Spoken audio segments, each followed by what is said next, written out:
तुमच्या आईचा मनका हे होता खराब. हो. आणि एवढंच नाही साहेब, माझ्यासाठी एक वृद्ध आमच्या चुलतेमध्ये भावकीतले, हां त्यांची अचानक लघवीतून रक्त चाललं.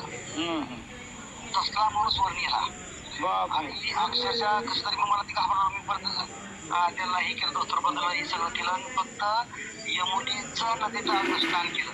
हां आणि देवाला मला मी साकडं घातलं की देवा माझ्याकडून काय चुकलं किंवा काय माझी आता हे आहे ते म्हणजे पुढचं त्यांची पुढची ती आम्हाला ह्याला जायचं होतं, कुठं हरिद्वार ऋषिकेश वगैरे जायचं होतं ना. तर अक्षरशः आंघोळ घातल्यानंतर आपोआप थांबलं सगळं. बरं बापरे. ते मला ते किस्सा आहे अजून. ओके ओके ठीक आहे. म्हणजे अहो तुमच्यापेक्षा ते वयस्कर होते, ते आता मध्ये 5-6 महिन्यापूर्वी वारले मला, 4 महिन्यापूर्वी. ओके ओके ठीक आहे. थँक्यू.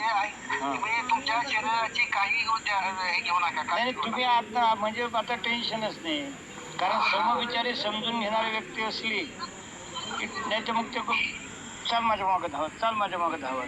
नाही ते आधी पडायचं नाही. आम्ही तुमच्या मागे चालणार. बस बस ठीक आहे. कुठं तुम्ही जसं तुम्ही चालते मला महाराज आपण बसूया. हा बस. महाराज चला आपण थोडं पाणी पिऊया. महाराज आपण काय तर थोडं खाऊया.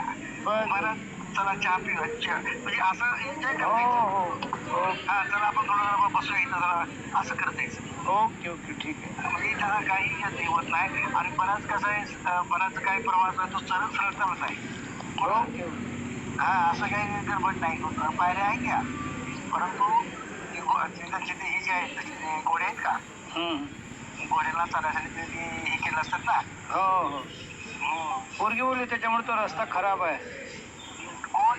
तो जो घोडे चालतात तो रस्ता जो आहे तो बोलले खराब आहे. तो ऐका, पायऱ्या आपला गोलाई जे आहे सोडून ते वेगळा रस्ता आहे, पण तो परत कदा आपला चिटकून घेत होता कधी सगळं जो सफर रस्ता आहे का, बरोबर तो सफर रस्ता आपल्या बरोबर चालतात ते. ओके ओके ठीक आहे. आणि त्याला तुम्ही तसली फरशी बसवली, दगडी फरशी असली. हो हा म्हणजे असं ते पाय बी कसं नाही काय. चालेल. हा जवळ खडे टोचत नाहीत, काय नाही तसं काय नाही. आणि नाही तर आपला बूट घालायचा. ओके कसला आपला कापडी बूट. ओके म्हणजे काय होतं, त्रास होत नाही. चालेल.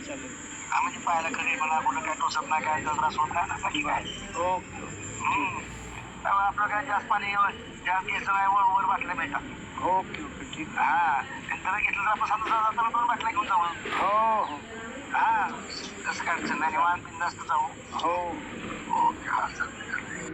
आता मला यावरून आठवलं की गुजरातला हलोलला जी देवी आहे तर ते जवळपास मी 8 ते 9 किलोमीटर सरळ चढण जेवण झाल्यानंतर 4 तासात चढलो होतो.